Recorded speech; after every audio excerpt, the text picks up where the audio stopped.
বিজ্ঞানী ঘেঁটে না দিলে আজ প্রস্তাবটা মহারাজের থেকে ঠিক অনুমোদন করিয়ে নিতাম। কাল গোপাল এসে ঠিক ঘেঁটে দেবে। আর গোপাল বললেই মহারাজ চলে যাবেন। আমাদের উদ্দেশ্য সফল হবে না। মন্ত্রীমশাই, আপনার পরিকল্পনা সফল হলো না। আচ্ছা, পণ্ডিত গেল কোথায়? এই তো আমি এখানে। আমি একটা কথা নিজের কানে শুনে এসেছি মন্ত্রী মশাই, যেটা শুনলে আপনি আনন্দে অস্থির হয়ে উঠবেন। কথাটা গোপালকে নিয়ে। বলো বলো, কি কথা? দেখো, সেই কথা শুনে যদি বুকের মারাত্মক ব্যথা সেরে যায়, এর চেয়ে ভালো আর কিছু হয় না। কেন মন্ত্রীমশাই, আমার ঔষধে আপনার বুকের ব্যথা নিরাময় হয়নি? এই ব্যথা ওষুধে যাবার নয় রাজবৈদ্য, এই টনটনে ব্যথার নিরাময় হবে শুধু একজনের প্রস্থানে। তাহলে তো ভীষণ চিন্তার কথা। সেই একজন তো মহারাজের খুব প্রিয়, সে তো যাবার নয়। তাহলে আরে তার খবরই তো এনেছি মন্ত্রী মশাই। আপনার এই মারাত্মক বুকের ব্যথার চিরবিদায় হবে। মানে বলো বলো, শিগগির বলো। গোপাল একেবারে গেছে মন্ত্রী মশাই, একেবারে নিজের কানে শুনে এলাম। আরে বাবা, পণ্ডিত মশাই ভালো কথা একটু না থেমে বলতে পারেন না? অনিত, বলো, তুমি নিজের কানে কি শুনে এত উত্তেজিত হয়ে আমাকে বলতে এলে? মহারাজ গোপালকে রাজসভা থেকে তাড়িয়ে দিয়েছে, আমি নিজের কানে শুনে এলাম। তাই? এই কি হলো কি? কেমন করে হলো? সব বিস্তারিত জানাও। থেমে থেকো না পণ্ডিত, থেমে থেকো না। রাজপ্রাসাদের বারান্দা দিয়ে যাচ্ছি, হঠাৎ কানে এলো গোপালের গলা। গোপাল মহারাজকে খুব উঁচু গলায় বলছে, আপনার এই কথা খুব ভুল, মানা যায় না। আমি দাঁড়িয়ে পড়লাম। গোপালের এত সাহস, মহারাজের মুখের উপর এভাবে কথা বলে। আমি ভেজানোর দরজার মধ্যে দিয়ে ঘরের ভেতরে দেখলাম। মহারাজ, আপনি রাজা, আপনি এই কথা কি করে বলতে পারেন? এটা অন্যায় মহারাজ। তোমার তোমার এত বড় সাহস, তুমি আমার সামনে দাঁড়িয়ে আমার মুখের উপর কথা বলো? তোমার স্পর্ধা দেখে আমি আশ্চর্য হয়ে যাচ্ছি। আমি দিন দরিদ্র একজন মানুষ, কিন্তু আমার মেরুদণ্ডটা সোজা মহারাজ। গোপাল, শোনো শোনো, তুমি আমার খুব প্রিয় বলে তুমি আমাকে এইভাবে কথা বলতে পারো না। তোমার এই অপরাধের জন্য তোমাকে আমি কঠিন শাস্তি দিতে পারতাম, কারাগারে নিক্ষেপ করতে পারতাম, কিন্তু সেটা করছি না। শুধু শুধু তোমাকে আমি আমার রাজসভা থেকে বরখাস্ত করলাম। কাল থেকে এই রাজসভায় তোমার মুখ যেন আমায় আর দেখতে না হয়। আরে বাবা, এই খবরটা তো এক্ষুনি মন্ত্রী মশাইকে দিতে হয়। ওই কথা শুনে নিজেকে স্থির রাখতে পারিনি। কি মন্ত্রী মশাই, গেল আপনার বুকের ব্যথা? রাজবৈদ্য, একটা চিমটি কার্টুন তো দেখি। কেন? আরে, আমি দিয়ে আছি না ঘুমিয়ে স্বপ্ন দেখছি, সেটা জানতে হবে তো, তাই বলছি। এত ভালো খবর তো আসে না। না না মন্ত্রী মশাই, আপনি স্বপ্ন দেখছেন না, সুন্দর বাস্তবের মাটিতে দাঁড়িয়ে আছেন। কি নিয়ে লাগলো সেটা তো জানা গেল না। না, এ তো জানা যায়নি। কাল রাজসভায় জেনে নেবেন মন্ত্রী মশাই। মন্ত্রীমশাই এত সুসংবাদ পেলেন, এবার তো গিন্নিমার হাতের রান্না খাওয়াতে হবে। ভোজ কবে খাওয়াবেন? আসছে রবিবার মধ্যাহ্ন ভোজনের আমন্ত্রণ রইল। কেমন, ঠিক আছে? ঠিক ঠিক আছে, আছে। ঠিক আছে।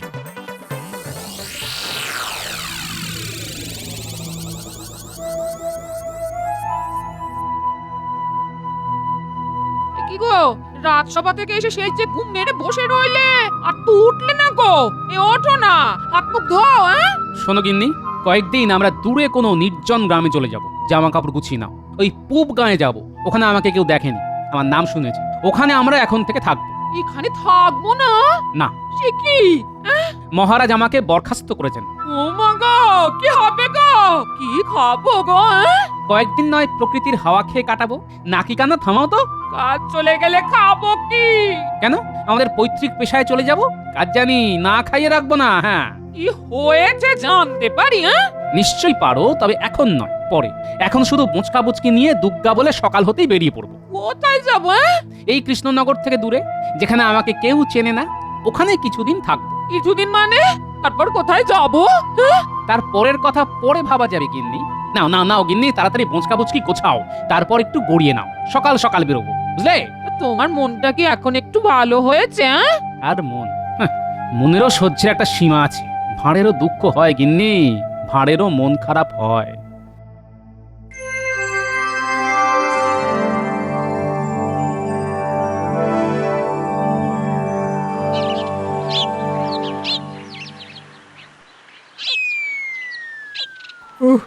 কি ভালো লাগছে, হ্যাঁ?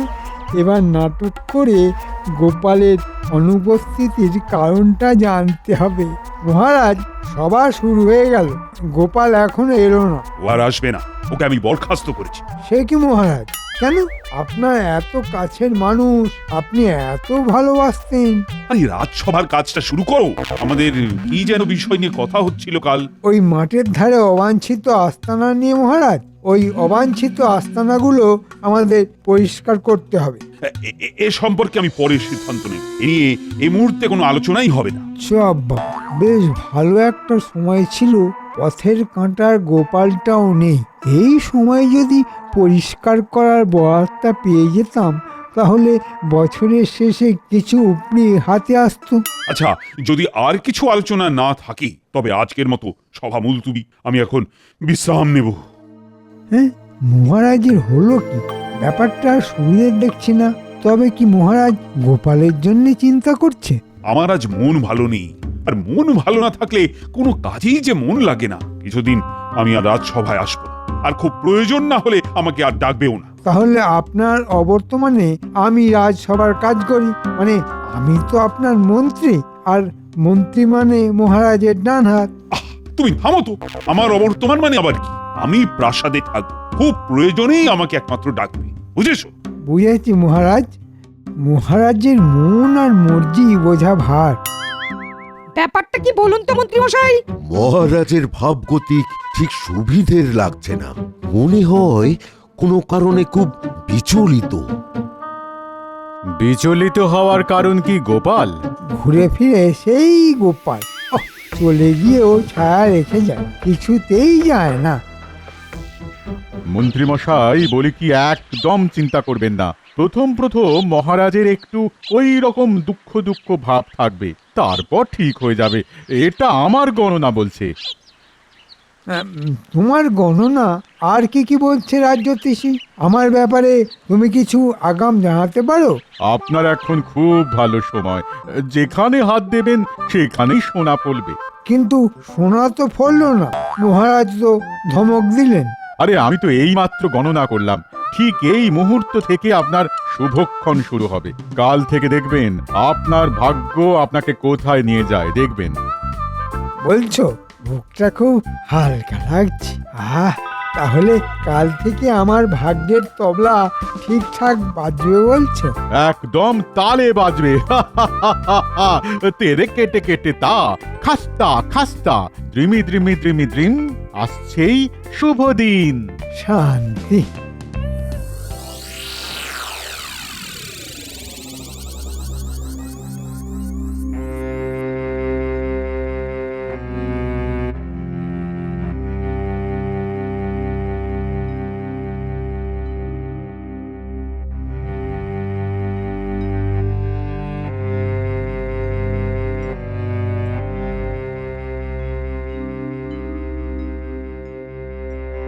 মহারাজ, বলো বলো মহারানী। আপনাকে একটা কথা জিজ্ঞেস করব।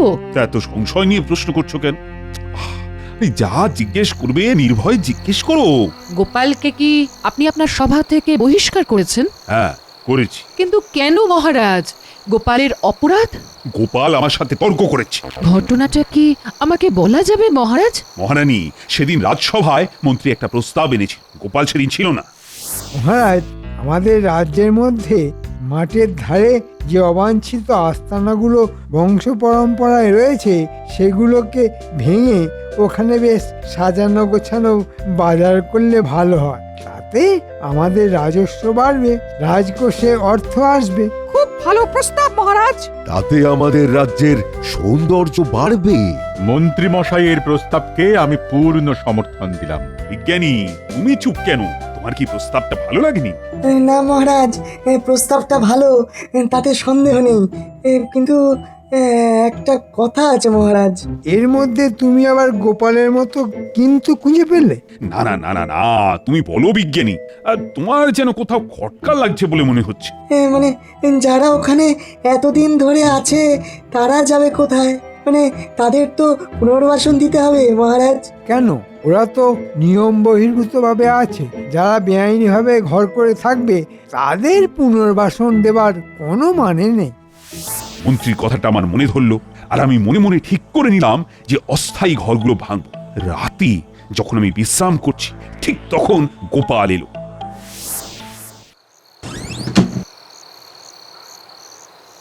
মহারাজ, এ কি গোপাল, কি ব্যাপার? তুমি এত রাতে এলে? কোনো বিপদ ঘটেছে নাকি? তা তো একটু ঘটেছে, আর ঘটেছে বলেই তো রাতে আপনার সঙ্গে দেখা করতে এলাম। বলো বলো বলো, কি প্রয়োজন? মহারাজ, শুনলাম নাকি মন্ত্রী মশাই ওই মাঠের ধারে যেখানে কিছু গরিব মানুষ বহু বছর ধরে আছে ওদের ওখান থেকে সরিয়ে দিতে চাইছেন। হ্যাঁ হ্যাঁ, ঠিকই শুনেছো। ওইখানে আমরা বাজার করব ঠিক করেছি। নামি দামি বণিকরা তাদের পসরা সাজিয়ে বসবে। কি ভালো প্রস্তাব না, কি বলো? তা ভালো, কিন্তু ওখানকার আদিবাসিন্দারা থাকবে কোথায় মহারাজ? তা ওরা যখন এখানে ঘর বেঁধেছিল তখন কি আমাকে জিজ্ঞেস করেছিল? ওরা তো আমার আপনার জন্মের আগে থেকে ওখানে বংশ পরম্পরায় আছে মহারাজ। ঠিক আছে ঠিক আছে, একটা কথা বলো দেখি, তুমি তো আজকে সভায় আসুন, তা খবরটা পেলে কি করে? সকালবেলা আমি আমার ঘরের চালে উঠে খড় দিয়ে চাল ছাইছি, ঠিক তখন পুঁটির বাবা আসে, হাপুস নয়নে কাঁদছে। বলি নিচে একটু খেয়াল রেখো, হ্যাঁ? দরজা খোলা কিন্তু। কি বা আছে গিন্নি নেবার মতো? বলি রান্না করে রেখেছি, মাছ ভাজা আছে, আর বাইরে মেনিটাও আছে। আর কিছু বললাম না কিন্তু, বাকিটা বুঝে নিও। আমি চললাম, হ্যাঁ। ঠিক আছে ঠিক আছে, তুমি নিশ্চিন্তে যাও। আহা মনরা কাটে না, বুকের যাতনা বুঝে না। আহা মনরা কাটে না, বুকের যাতনা বুঝে না। আহা মন। গোপাল দাদা, সর্বনাশ হয়ে গেল, আমার সব চলে গেল, মাথা গোজার স্থানটুকু আর থাকবে না। আরে না কেঁদে আমাকে একটু বুঝিয়ে বলো দেখি। মন্ত্রীমশাই নজর পড়েছে আমাদের 7 ঘরের ওপর। আমরা 7 পুরুষ ধরে আছি, মহারাজকে কর দিই, তবু কেন আমাদের ওখান থেকে হাঁটিয়ে দেবে? আরে আরে, তুই অর্ধেক বলে আবার কেঁদে ওঠে। আহা পুরো কথাটা বলো না, না হলে আমি বুঝবো কি করে? গোপাল দাদা, আজ বটা ঘটা এসেছিল রাজমিস্ত্রি নিয়ে। সর্দার রাজমিস্ত্রি এসে মাপজোক করতে লাগলো। বটা ঘটা বলে আমাদের ঘর মাসখানেকের মধ্যেই ভাঙা হবে। আমরা কোথায় যাবো গোপাল দাদা, বলো আমরা কোথায় যাবো, বলো গোপাল দাদা। আরে আরে কেঁদো না কেঁদো না, আমাকে মহারাজের সাথে কথা বলতে দাও। সন্ধেবেলায় যখন কেউ থাকবে না, আমি মহারাজের সাথে কথা বলবো। আমি ভালো করে বিষয়টা বুঝে নিই আগে। কেঁদো না কেঁদো না, আরে আমি থাকতে তোমাদের কোনো বিপদ হতে দেব না। ওরা কি করবে মহারাজ? ওদের আমি কথা দিয়েছি। কথা দেবার মালিক কি তুমি? না মহারাজ, কথা দেবার মালিক আপনি। আমি শুধু আমার কথাটা আপনার কাছে নিবেদন করলাম। ওদের মাথার উপর ছাদটা বানিয়ে দিন মহারাজ। যারা অবাঞ্ছিত তাদের দায়িত্ব আমার নয়, ওদের মাথা গোজার দায়িত্ব ওদেরকেই নিতে হবে। মহারাজ আপনি রাজা। গোপাল, তোমার মুখ যেন আমার না দেখতে হয়। ঠিক আছে মহারাজ, কাল থেকে আপনার রাজসভায় আসবো না, আপনাকে আমার মুখও দেখাবো না। কিন্তু আমার বিশ্বাস আপনি পরে এই ব্যাপারটা নিয়ে মনে কষ্ট পাবেন মহারাজ। চললাম। আমি সত্যিই খুব ধর্ম সংকটে পড়েছি গোপালকে ওইভাবে বরখাস্ত করে। গোপালের কথাটাও তো আবার ফেলে দেবার নয়, আবার মন্ত্রী যে কথাটা বলেছে সেটাও যে খারাপ বলেছে সেটা বলবো না। কৃষ্ণনগরের সৌন্দর্যের জন্য ওখানটা তো সুসজ্জিত বাজার করাটাও খুব জরুরি। আপনার মন কি বলছে মহারাজ? গোপালকে পুনরায় সভায় আনতে, এবং আমি চাই একটা সুন্দর পরিসমাপ্তি। তাহলে লোক পাঠিয়ে গোপালকে বলুন কাল থেকে রাজসভায় আসতে। পেয়াদা পাঠিয়েছিলাম, তারা এসে খবর দিয়েছে যে ঘরে তালা দেওয়া, গোপালকে নাকি কোথাও পাওয়া যাচ্ছে না। যে ধরা দিতে চায় না তাকে ধরবো কি করে বলো তো? তবে আমার বিশ্বাস গোপাল এমন কোনো এক জায়গায় গেছে যেখানে গোপালকে কেউ চেনে না। সম্পূর্ণ অজানা অচেনা জায়গায় গোপাল নিজেকে আত্মগোপন করে রেখেছে। মহারাজ, একটা উপায় আছে, গোপালকে বুদ্ধি দিয়ে ফিরিয়ে আনতে হবে। এমন কিছু করতে হবে যার সমাধান গোপাল ছাড়া আর কেউ করতে পারবে না। আচ্ছা, এমন কোনো উপায় কি আছে মহারানী, যাতে করে গোপালকে আবার ফিরে পেতে পারি? আছে মহারাজ, আছে।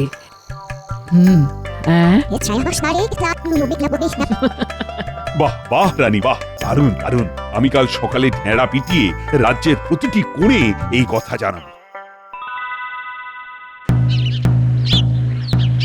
শোনো শোনো শোনো, মহারাজের বড় দিঘির বিবাহ আগামী পূর্ণিমায় অনুষ্ঠিত হবে। সকল গ্রামবাসীকে অনুরোধ জানানো যাচ্ছে যে তারা যেন তাদের বাড়ির কুয়োকে মাথায় করে রাজার দিঘির বিবাহে উপস্থিত হয়। অন্যথায় 5টি করে মোহর মহারাজের কোষাগারে জমা দিতে হবে। শোনো শোনো শোনো। কি রে বাবা, এ আবার কেমন তোর কথা? মহারাজের কি মাথাটাতে খারাপ হয়েছে নাকি? আমার তো ওই 3 কোটি বয়স হলো। এই রকম অদ্ভুত বিয়ে তো আমি ওই কোশমিন কালেও শুনিনি। দেখা তো দূরস্ত, দেখি আবার বিয়ে। খুড়ো, এই শুধু দিঘির বিয়েই শুনলে? কুয়ো ঘাড়ে করে নিয়ে যেতে হবে সেটা শুনলে না? হায় হায় গো, কি বিপদ এলো গো! কলিকাল কলিকাল ঘোর কলিকাল! শুনেছি মহারাজের সবাইকে এক গোপাল বলে খুব চালাক লোক আছে, যে সে থাকতেও মহারাজের এই অবস্থা। কি জানি, শুনেছি তো চালাক, আসলে সে হয়তো একটা হদ্দ বোকা। পুরাটাকে মুখ ঝমটা দিয়ে আসবো, হ্যাঁ? তোমাকে বলে কিনা হদ্দ বোকা? দেখাচ্ছি মজা। না গিন্নি, একদম না, তাহলে সব গলে হরিবোল হয়ে যাবে। শুনতে দাও, আসলে সবটাই আমাকে খোঁজার জন্য, বুঝেছো? মানে পরে বলবো, এখন শুনে যাও, মুখে কিছু প্রকাশ করো না। তবে শুনে রাখো, এই বুদ্ধিটা মহারাজের মাথা থেকে আসেনি। তাহলে বুদ্ধিটা মহারাজের মাথায় দিল কে? খুড়ো, আমাদের গ্রাম প্রধানকে জানাতে হবে। এ কি অদ্ভুত বিপদ এলো বলো তো? কুয়ো কাঁধে করে কি করে নিয়ে যাব? কলিকাল কলিকাল ঘোর কলিকাল! কারো নিস্তার নেই, কারো নিস্তার নেই। আমাকে আপনাদের গ্রাম প্রধানের কাছে নিয়ে যেতে পারবেন? তাহলে আপনাদের বাঁচার রাস্তাটা আমি বলতে পারবো। আপনি কে মশাই? হ্যাঁ, আপনি কে? কোত্থেকে আসছেন? আমি আসছি অজানা দেশ থেকে। কোথা থেকে? আমরা আসছি সেই অজানি দেশ থেকে। আমার নাম না জানি কি, আর ইনি হলেন আমার তিনি, নাম হ্যাঁ জানি। আমার কাছে আছে আপনাদের বাঁচার রাস্তা। বাবা, ও জানি দেশ থেকে না জানি আর হ্যাঁ জানি, এরকম বিচিত্র নাম এই প্রথম শুনলাম বাবা। অনেক কিছুই তো প্রথম শুনলাম। মাথায় করে কুয়ো নিয়ে যাওয়ার কথা আগে শুনেছিলেন? সত্যি শুনিনি, কি বলো খুড়ো? আহা, বললাম তো, আমার এত বয়সে ওই দিঘির বিয়ের কথাও শুনিনি, আর কুয়ো কাঁধে নেমন্তন্ন খাবার কথাও শুনিনি। আবার আপনি দিলেন আর এক ঝটকা, না জানি দেশ আর না জানি আপনার নাম, আর আপনার পরিবারের নাম হ্যাঁ জানি। ঘোর কলিকাল, ঘোর কলিকাল! হ্যাঁ, আমাদের দেশের মানুষদের নামগুলো এইরকম। না জানি, হ্যাঁ জানি, সব জানি, কিছু জানি। ছাড়ুন সব কথা, এখন আমাকে আপনাদের গ্রাম প্রধানের কাছে নিয়ে চলুন, যদি বাঁচতে চান। হ্যাঁ, চলুন।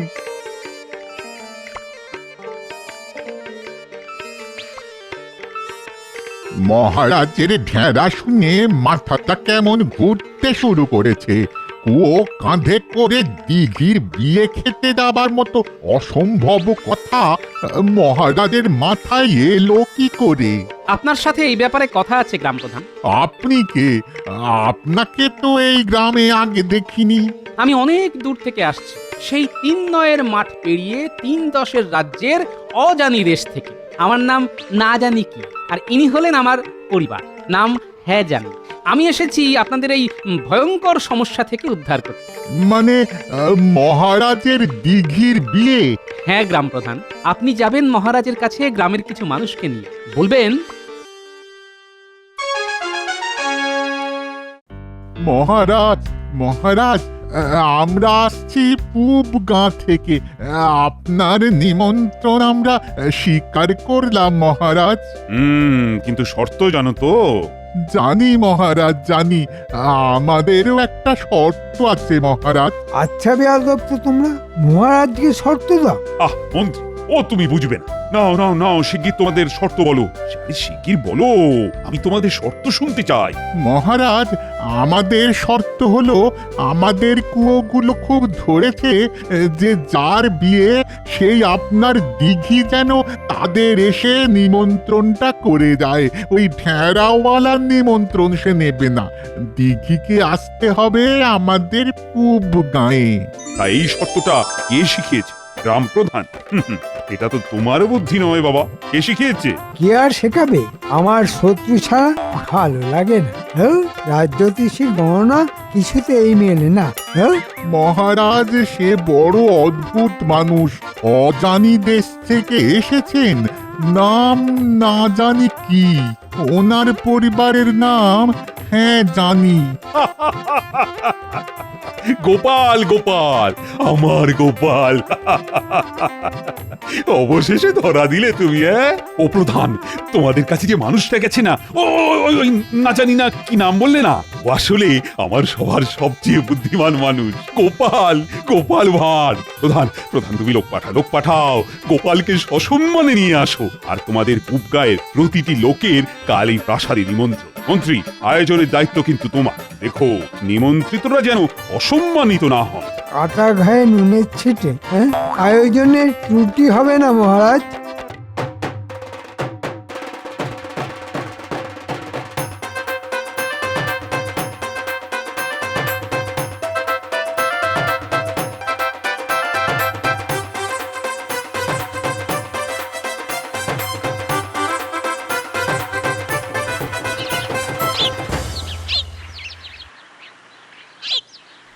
এসো এসো গোপাল এসো, তোমাকে হারানোর ব্যথা যে কি সেটা আমি হাড়ে হাড়ে বুঝেছি।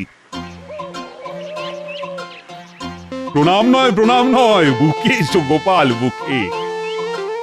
আর রানী, তোমার বুদ্ধিতে কিন্তু আমি গোপালকে আবার ফিরে পেলাম। গোপাল আবার প্রমাণ হলো জল ছাড়া মাছ, আর গোপাল ছাড়া মহারাজ হয় না, হতেও পারে না। রানীমা, এবার যে আপনি সবাইকে ছাপিয়ে গেছেন, আপনাকে প্রণাম। রানীমার বুদ্ধিতেই আমার সিদ্ধি লাভ। আমি ঘোষণা করলাম আমাদের নতুন বাজারও হবে, আর তার সাথে ওদের মাথার ওপর পাকা ছাদও হবে। বুদ্ধি বটে গোপালের, সব কিছু ঠিক আদায় করেই ছাড়লো।